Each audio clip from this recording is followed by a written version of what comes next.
आज का टॉपिक है हमारा जर्नल। जर्नल एक्चुअली अकाउंट्स के ना 3 गोल्डन रूल्स होते हैं, उसके ऊपर डिपेंड है। तो ये रूल्स को अच्छे से इसकी नॉलेज होना बहुत जरूरी है, तभी आप जर्नल कर पाओगे। तो वो 3 रूल्स देखते हैं। सबसे पहला रूल है debit what comes in, credit what goes out. ये है पहला रूल। सेकंड रूल है debit the receiver, credit the giver. Second rule. Third rule is debit all expense and losses, credit all incomes and gains. ये 3 rule है accounts के। इन्हीं के ऊपर ये सारा जर्नल बेस्ड है और जर्नल के ऊपर पूरा अकाउंटेंसी बेस्ड है।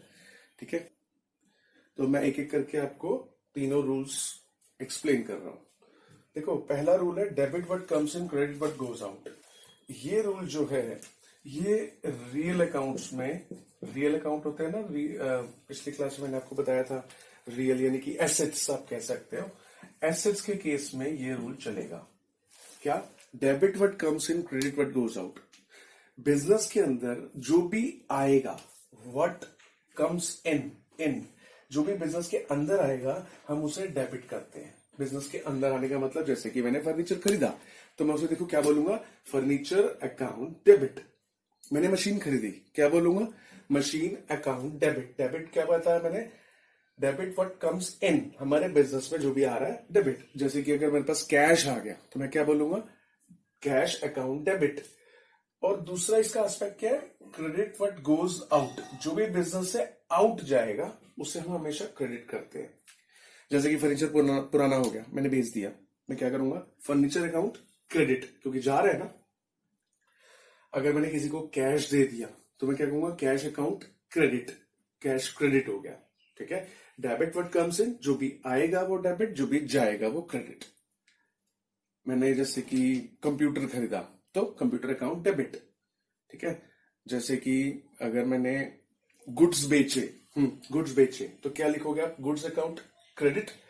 बस गुड्स अकाउंट मत लिखना, उसे सेल लिखना। तो एक बात ध्यान रखना, गुड्स के लिए हमें परचेज वर्ड और सेल वर्ड यूज करना। परचेज और सेल, यानी कि अगर गुड्स आ रहे होंगे तो मैं कहूंगा गुड्स अकाउंट डेबिट नहीं, परचेज अकाउंट डेबिट। और गुड्स जा रहे होंगे तो गुड्स अकाउंट क्रेडिट नहीं, सेल अकाउंट क्रेडिट। मतलब गुड्स के आने को परचेज और गुड्स के आने को सेल बोलते हैं।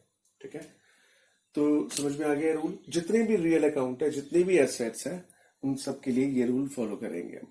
कैसे यूज करेंगे इसे, अभी जब मैं जरूर बताऊंगा तब करेंगे। बस आपको ये रूल ध्यान रखना है कि जो भी बिजनेस में एसेट आएगी, बिजनेस में जब भी कोई एसेट आएगी तो एसेट डेबिट करना है, और बिजनेस से कोई भी एसेट जाएगी तो उसे क्रेडिट करना है। ठीक है, नेक्स्ट रूल है debit the receiver, credit the giver. ये रूल चलेगा पर्सनल अकाउंट के लिए। पर्सनल अकाउंट भी जानते हो आप, जो नाम वाले अकाउंट होते हैं, है ना, जो पर्सनल होते हैं, नाम वाले, राम श्याम मोहन सोहन। तो इसके लिए क्या रूल चलेगा, डेबिट द रिसीवर। अगर हमने किसी को कुछ दिया है, कोई रिसीवर है, तो उसको हमेशा डेबिट करेंगे, और जो गिवर है उसको हमेशा हम क्रेडिट करेंगे। गिवर और रिसीवर, इसका ध्यान रखना है। और ये पर्सनल अकाउंट में चलेगा। जैसे कि मैंने राम को माल बेचा, तो राम यहाँ पे रिसीवर है ना, तो राम को हम डेबिट करेंगे। श्याम से हमने माल लिया तो श्याम गिवर है ना, तो श्याम को क्रेडिट करेंगे। यानी कि जब एसेट्स की बारी आएगी तो ये रूल देखना है कि कौन आ रहा है, अंदर आ रहा है तो डेबिट, बाहर जा रहा है तो क्रेडिट। अगर किसी नाम वाले अकाउंट्स की बात आएगी, राम श्याम मोहन सोहन टाटा रिलायंस इन सब की, तो देखना रिसीवर और गिवर कौन है। जो रिसीवर होगा हमेशा डेबिट होगा, जो गिवर होगा हमेशा क्रेडिट होगा। एक बात मैं और बता दूं आपको, जो डेटर होगा, डेटर वो हमेशा डेबिट होगा, और जो क्रेडिटर होगा वो हमेशा क्रेडिट होगा। ठीक है, डेटर हमेशा डेबिट में, क्रेडिटर हमेशा क्रेडिट में। नेक्स्ट रूल है debit all expense and losses, credit all incomes and gains. मतलब कि जितने भी एक्सपेंस और लॉसेस है, जैसे कि रेंट है, डिस्काउंट है, इंटरेस्ट है, कमीशन है, ये सब एक्सपेंस है ना, सारे एक्सपेंस है, लॉस है, इन सबको हम डेबिट करते हैं।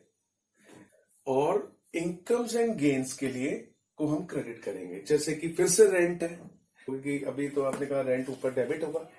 देखो रेंट एक्सपेंस भी हो सकता है, रेंट इनकम भी तो हो सकती है। अगर रेंट हमने दिया है तो एक्सपेंस है, अगर रेंट हमें मिला है तो इनकम है ना। क्वेश्चन में लिखा होता है कि रेंट पे किया है आपको आपने या रेंट आपको मिला है, ठीक है। तो उसके अकॉर्डिंग रूल लगाना है, जितने भी एक्सपेंस और लॉसेज है वो सब डेबिट में, जितने भी इनकम्स और गेन्स है वो सब क्रेडिट में।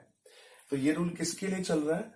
नॉमिनल अकाउंट के लिए। नॉमिनल अकाउंट वही होते हैं ना जो एक्सपेंस वाले होते हैं और इनकम्स वाले होते हैं, जितने भी खर्चे और इनकम्स वगैरह ये सब नॉमिनल अकाउंट में आते हैं। तो उनके लिए ये रूल कि सारे खर्चे लॉस डेबिट में, सारे इनकम्स वगैरह क्रेडिट में। तो ये तीन रूल, तीन अलग अलग टाइप के अकाउंट्स के लिए। फिर से एक बार मैं रिव्यू कर रहा हूं। रियल के लिए यानी कि एसेट्स वगैरह के लिए रूल है debit what comes in, credit what goes out. जो भी बिजनेस में आएगा वो डेबिट, जो जाएगा वो क्रेडिट। पर्सनल अकाउंट के लिए रूल है जो रिसीवर है यानी कि जो डेटर है वो डेबिट, जो क्रेडिटर है गिवर है वो credit. Third rule nominal account के लिए, एक्सपेंस और इनकम वगैरह वाले जो अकाउंट होते हैं उनके लिए all expense and losses are debit. जितने भी एक्सपेंस और लॉसेज होंगे, खर्चे होंगे, लॉस डेबिट। जितने भी इनकम और गेन्स होंगी क्रेडिट। जैसे कि अगर डिस्काउंट अलाउड है, डिस्काउंट अलाउ किया हमने किसी को तो डेबिट होगा, क्योंकि वो खर्चा है, लॉस है मेरे बिजनेस के लिए कि मैंने किसी को डिस्काउंट दिया है। और अगर डिस्काउंट मैंने लिया है, डिस्काउंट रिसीव है, तो वो क्रेडिट होगा, ठीक है। क्योंकि डिस्काउंट रिसीव किया तो मेरे लिए इनकम है, इसलिए क्रेडिट होगा। ऐसे ही इंटरेस्ट अगर मैंने पे किया है तो डेबिट होगा, क्योंकि इंटरेस्ट जो पे किया है वो मेरे लिए खर्चा है, लॉस है ना। तो इंटरेस्ट पेड है तो डेबिट। और अगर इंटरेस्ट रिसीव है तो क्योंकि इनकम है, क्रेडिट। अगर मैंने किसी को सैलरी दी है, कहाँ आएगी सैलरी, डेबिट या क्रेडिट? ऑब्वियसली सैलरी मेरे लिए एक्सपेंस है तो सैलरी अकाउंट डेबिट। वेजेस दी है, वेजेस अकाउंट डेबिट। अगर मैंने इलेक्ट्रिसिटी बिल दिए है तो इलेक्ट्रिसिटी बिल अकाउंट डेबिट, क्योंकि सारे खर्चे डेबिट होंगे, सारे इनकम्स क्रेडिट होगी, ठीक है। तो ये तीन गोल्डन रूल्स हैं अकाउंट्स के, इसी के ऊपर जर्नल बेस्ड है। तो अब हम करते हैं जर्नल।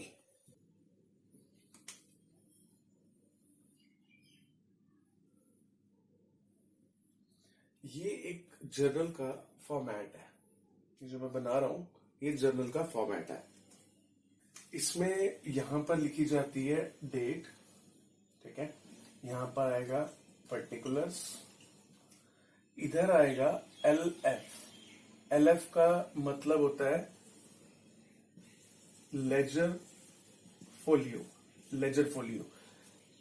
इधर है डेबिट और इधर है क्रेडिट। लेजर फोलियो का मतलब पहले सुन लो। लेजर फोलियो का मतलब होता है पेज नंबर।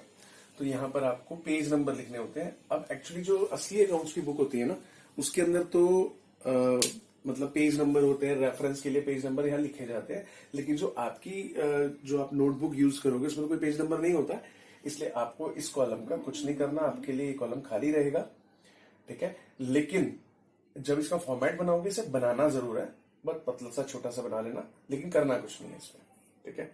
तो ये एक जर्नल का फॉर्मेट है। इसे हम यहाँ लिखते हैं जर्नल, यहाँ लिखते हैं मैसर्स, जो भी पार्टी का नाम है। जैसे कि ये जर्नल मान लिया ABC कंपनी का जर्नल है, तो यहाँ पे लिखेंगे मैसर्स ABC कंपनी, ठीक है। यहाँ जर्नल, जर्नल को हम डे बुक भी बोलते हैं। जर्नल में अब लिखते क्या है, यहाँ पर क्या चीज आएगी? देखो जर्नल क्या कहा मैंने, डे बुक। अब एक अगर हम बिजनेस कर रहे हैं, अब उस बिजनेस के अंदर डेली पता नहीं कितनी सारी ट्रांजेक्शन्स होती होंगी, है ना। एक एक दिन में 100 ट्रांजेक्शन्स।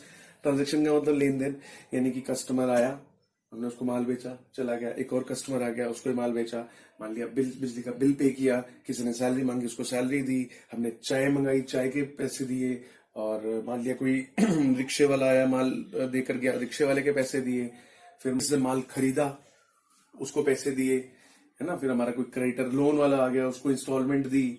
तो ऐसे बड़ी सारी ट्रांजैक्शन एक एक दिन में 50-50 कस्टमर आते हैं, तो उन सबकी एंट्रीज, मतलब जितना भी, सिर्फ माल खरीदने बेचने की नहीं, हर टाइप की बिजनेस में जो भी कुछ हुआ है उन सबकी एंट्रीज को कहीं ना कहीं तो आप रिकॉर्ड करोगे ना।